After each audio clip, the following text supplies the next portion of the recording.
Good morning everyone. आज हम फिर से वही टॉपिक रिवाइज करने जा रहे हैं, प्रोग्रामिंग लैंग्वेजेस वाला।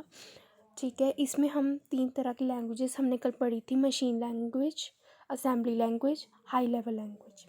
ठीक है ठीक है, इसको आज फिर से रिपीट करते रिवीजन करते हैं इसकी।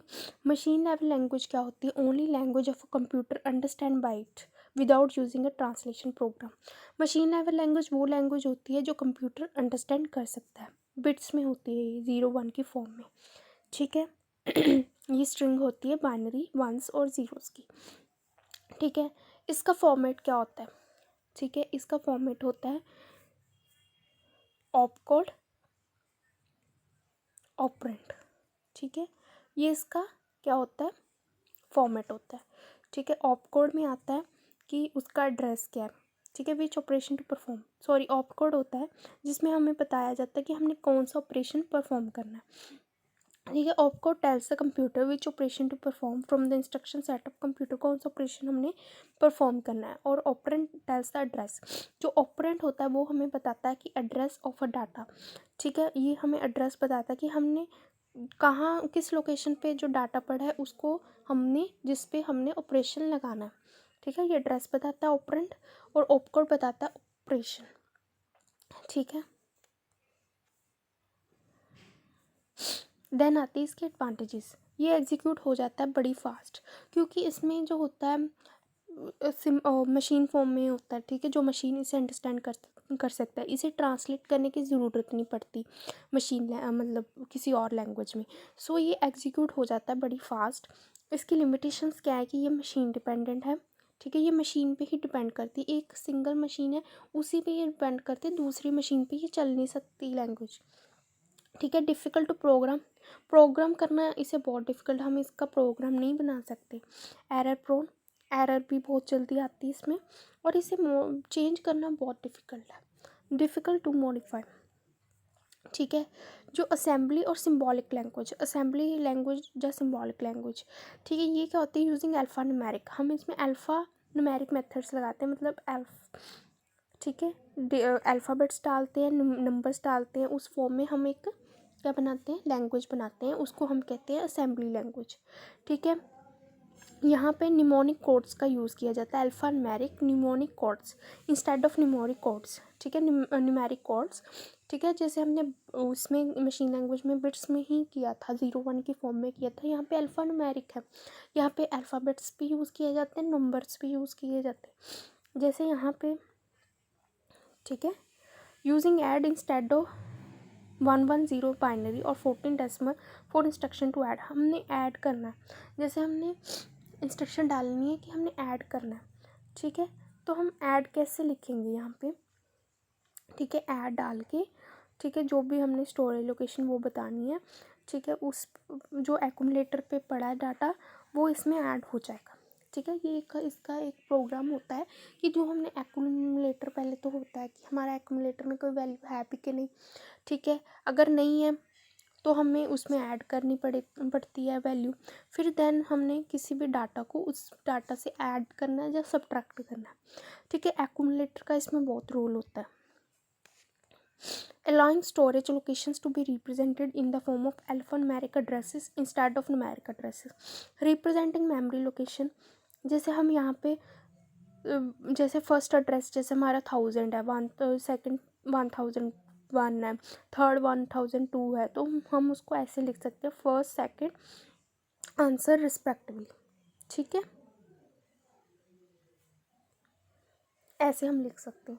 ठीक है, मतलब सारे नंबर्स का यूज़ करने का ज़रूरत नहीं है इसमें, हम इसमें alphanumeric mnemonic codes use कर सकते हैं। ठीक है,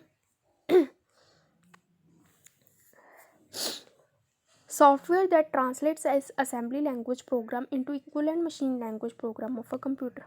जो असेंबलर होती है, असेंबली होती है ना, असेंबली लैंग्वेज डायरेक्टली मशीन इसे एग्जीक्यूट नहीं कर पाता, इसलिए हमें इसमें असेंबलर का यूज़ करके, ठीक है, इसको मशीन लैंग्वेज में कन्वर्ट करना पड़ता है। ठीक है, असेंबलर क्या होता है? Software that translates assembly language program into equivalent machine language program of a computer. ठीक है, देन आती है इसके एडवांटेजेस। इसके एडवांटेजेस क्या है कि ये ईजियर है अंडरस्टैंड करना, यूज़ करना इसे, ठीक है। ये इसमें एरर्स ढूंढना बहुत इजी है और उसे करेक्ट करना भी बहुत इजी है, ठीक है। इसे मॉडिफाई करना बहुत इजी है, ठीक है। इसमें एड्रेसेस की कोई फिक्र करने की ज़रूरत नहीं है क्योंकि हमें एड्रेसेस पता लग जाते हैं, ठीक है। ये जो है मशीन डिपेंडेंट, इसकी डिसएडवांटेज क्या है कि ये मशीन डिपेंडेंट है, ये भी मशीन पे डिपेंड करती है, ठीक है। ये भी मशीन डिपेंडेंट है, किसी और मशीन मतलब हर एक मशीन के ऊपर ये अलग से डिपेंडेंट है, ठीक है। ये इंडिपेंडेंट नहीं है कि हाँ ये किसी भी मशीन पे चल पड़ी, ठीक है। और हार्डवेयर की नॉलेज होनी चाहिए, ठीक है, क्योंकि मशीन डिपेंडेंट है इसलिए हमें पता होना चाहिए कि उसमें वो मशीन कैसी है, ठीक है। तो उसका हार्डवेयर पता होना चाहिए, ठीक है। देन आती है हाई लेवल लैंग्वेज। ये जो होती है ये होती है मशीन इंडिपेंडेंट, ये मशीन इंडिपेंडेंट लैंग्वेज होती है। Do not require programmers to know anything about the internal structure of computer on which high level language programs will be executed. इसको कंप्यूटर के बारे में कुछ भी नॉलेज ना हो, ठीक है, किस उसके इंटरनल स्ट्रक्चर की नॉलेज ना हो, फिर भी प्रोग्राम हम अच्छे से बना सकते हैं क्योंकि ये मशीन इंडिपेंडेंट है। ये हर एक के लिए सेम ही प्रोग्राम बनेगा, ठीक है। इसमें हाई लेवल कोडिंग यूज़ की जाती है, enabling the programmers to write instructions using English words का यूज़ करके हम लिख सकते हैं प्रोग्राम। फैमिलियर मैथमेटिकल सिंबल्स और एक्सप्रेशंस का यूज़ कर सकते हैं हम, सिंबल्स, मैथमेटिकल सिंबल्स, एक्सप्रेशंस का यूज़ करके इस लैंग्वेज को, ठीक है, इस लैंग्वेज के प्रोग्राम को बना सकते हैं, ठीक है। जो कंपाइलर होता है इसमें हम कंपाइलर का यूज़ करते हैं। कंपाइलर क्या करता है, हाई लेवल लैंग्वेज को मशीन लैंग्वेज में कन्वर्ट करता है। मशीन लैंग्वेज क्या होती है, लो लेवल लैंग्वेज, ठीक है। मशीन लैंग्वेज होती है लो लेवल लैंग्वेज, उसमें इसे ट्रांसलेट करता है। ये जो है compiles a set of machine language instructions for every programme instructions in a high level language, ठीक है। जब हम किसी प्रोग्राम को, चाहे सी हो, चाहे C++, जावा, ये सारे क्या है हाई लेवल लैंग्वेजेस, इनको हमें कंपाइल करते हैं। हम सबसे पहले क्या करते हैं, कंपाइल करते हैं, फिर उनकी बनती है ऑब्जेक्ट क्लास, फिर वो ऑब्जेक्ट क्लास हम क्या करते हैं, रन करते हैं। जो इंटरप्रेटर होता है वो होता है हाई लेवल ट्रांसलेटर। ये हाई लेवल का ट्रांसलेटर होता है इंटरप्रेटर। ये क्या करता है, takes one statement of a high level language program translate into machine language instruction. ये क्या करता है, एक एक स्टेटमेंट लेता है, हर एक स्टेटमेंट लेके पहले उसे ट्रांसलेट करता है लो लेवल लैंग्वेज में, मशीन लेवल लैंग्वेज में, फिर एक स्टेटमेंट लेता है। मतलब टाइम कंज्यूमिंग थोड़ा है इंटरप्रेटर क्योंकि एक एक स्टेटमेंट लेता है, ठीक है। Immediately executes resulting machine language instructions.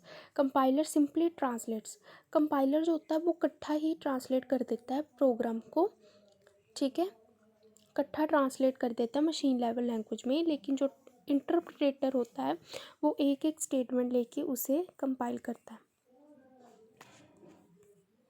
इसके एडवांटेजेस क्या है, ये मशीन इंडिपेंडेंट है, ये लर्न करना, इसे यूज़ करना इजी है। फ्यूर एरर्स, फ्यूर होगा यहाँ पे, फ्यूर एरर्स ड्यूरिंग प्रोग्राम डेवलपमेंट, ठीक है। एरर्स जो होती हैं बहुत ही कम होती है इसमें। डॉक्यूमेंटेशन इसकी अच्छी है, मेंटेन करना इसे इजी है, ठीक है। लिमिटेशंस क्या है, less flexibility to control the computer CPU memory and register, ठीक है। इसमें फ्लेक्सिबिलिटी कम है, इसमें जो है कि अपने आप को फ्लेक्सिबल, जैसे फ्लेक्सिबल होता है ना मॉडिफाई कर देना जल्दी, ये अपने आप को जल्दी मॉडिफाई नहीं करता टू कंट्रोल द कंप्यूटर, ठीक है। उसमें अडेप्टेबल नहीं है कि मतलब कुछ होता है ना कंप्यूटर में न्यू फीचर्स डालने हो, हमें फ्लेक्सिबल होना चाहिए कि हर एक एनवायरनमेंट में हम, ठीक है, एडजस्ट कर सकें, ठीक है। हर एक न्यू फीचर्स के साथ हम एडजस्ट कर सकें, वो इसमें है कि ये लिमिटेशन है इसकी कि ये फ्लेक्सिबल नहीं है, इतनी जल्दी अडेप्ट नहीं करता। Thank you.